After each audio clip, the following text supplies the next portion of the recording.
कृषिर्धन्या कृषिर्मेध्या जंतुनाम जीवनम कृषिः। अर्थात कृषि संपत्ति और मेधा प्रदान करती है और कृषि ही मानव जीवन का आधार है। भारत में कृषि व्यवसाय विश्व में सबसे प्राचीन और महत्वपूर्ण धार्मिक और सांस्कृतिक दृष्टिकोण से जुड़ा है और इसका जीवंत उदाहरण है गंगा नदी, जो देश की कृषि को आर्थिक संतुलन प्रदान करती हुई कृषि को धार्मिक और आध्यात्मिक चेतना से जोड़ती है। हम सभी जानते हैं कि हमारा भारत एक कृषि प्रधान देश है और यहाँ की कृषि ही भारतीय अर्थव्यवस्था और यहाँ की सामाजिक संरचना की रीढ़ है। यानी भारत के कुल क्षेत्रफल के लगभग 51% कृषि के भाग में देश की कुल श्रम शक्ति का लगभग 52% भाग कृषि और इससे संबंधित उद्योग और व्यवसायों से अपनी आजीविका चलाता है। आज देश की कृषि और कृषि आधारित उद्योगों को नए आयाम मिले हैं। आज हमारा देश विकसित और आत्मनिर्भर भारत के लक्ष्य की दिशा में काम कर रहा है और इसका श्रेय जाता है भारत के यशस्वी प्रधानमंत्री माननीय श्री नरेंद्र मोदी जी के द्वारा दिए गए मंत्र सहकार से समृद्धि के संकल्प को साकार करने के लिए माननीय गृह और सहकारिता मंत्री श्री अमित शाह जी देश के ग्रामीण विकास, कृषि और कृषक उत्थान के संकल्प को साकार करने की दिशा में तेजी से अग्रसर हैं। इसी पहल का परिणाम है कि सहकारी समितियों के लिए वर्ष 2021 में एक अलग मंत्रालय का गठन किया गया, जिसने सहकारी समितियों को बिल्कुल कॉर्पोरेट क्षेत्र की तरह एक मंच प्रदान किया, जो गठन के बाद से ही नई सहकारिता नीति और योजनाओं पर तेजी से काम कर रही है। सहकारिता के स्वर्णिम सफर पर आगे बढ़ते हुए सहकारी क्षेत्र में डिजिटल प्रणालियों को बढ़ावा मिलने से छोटे बड़े हर स्तर पर भ्रष्टाचार कम होता दिखाई दे रहा है और सहकारी क्षेत्र पारदर्शिता और भ्रष्टाचार मुक्त शासन का मॉडल बनकर उभर रहा है। सहकारिता भारत की मिट्टी से अंकुरित एक विचार है, जिसका उद्देश्य प्रत्येक व्यक्ति को बेरोजगारी से मुक्त करना है। आज सहकारिता के माध्यम से महिलाएं स्वयं सहायता समूह बनाकर स्वरोजगार से जुड़ रही हैं, तो वहीं सहकारी क्रेडिट सोसाइटियां सहकारी बैंक बनाकर लोगों को साहूकारी ब्याज से छुटकारा दिलाने का कार्य कर रही हैं। केंद्र सरकार ने देश की 65,000 प्राथमिक कृषि क्रेडिट समितियों यानी पैक्स के कंप्यूटरीकरण का निर्णय लिया है, जिससे पैक्स, जिला सहकारी बैंक, राज्य सहकारी बैंक और नाबार्ड ऑनलाइन हो जाएंगे और इससे व्यवस्था में पारदर्शिता आएगी। आज मत्स्य पालन क्षेत्र में 25,000 से अधिक सहकारी समितियां काम कर रही हैं, जहां मछली प्रसंस्करण, मछली सुखाने, मछली का इलाज, मछली भंडारण, मछली डिब्बाबंदी और मछली परिवहन जैसे उद्योगों को मजबूत किया जा रहा है।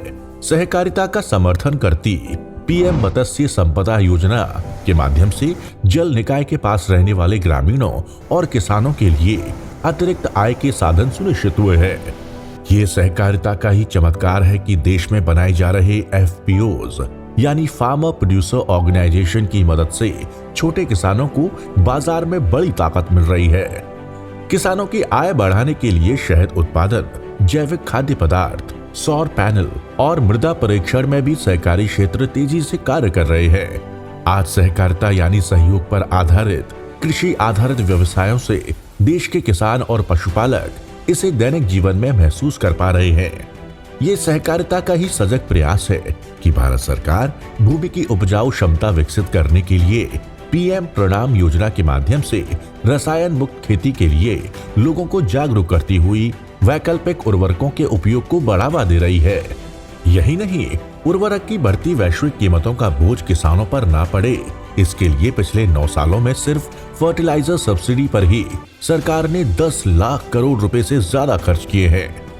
विश्व स्तर पर सहकारी समितियों की बात करें तो दुनिया की 30 लाख सहकारी समितियों में से लगभग 8,55,000 भारत में हैं और लगभग 13 करोड़ लोग इन समितियों से सीधे जुड़े हुए हैं।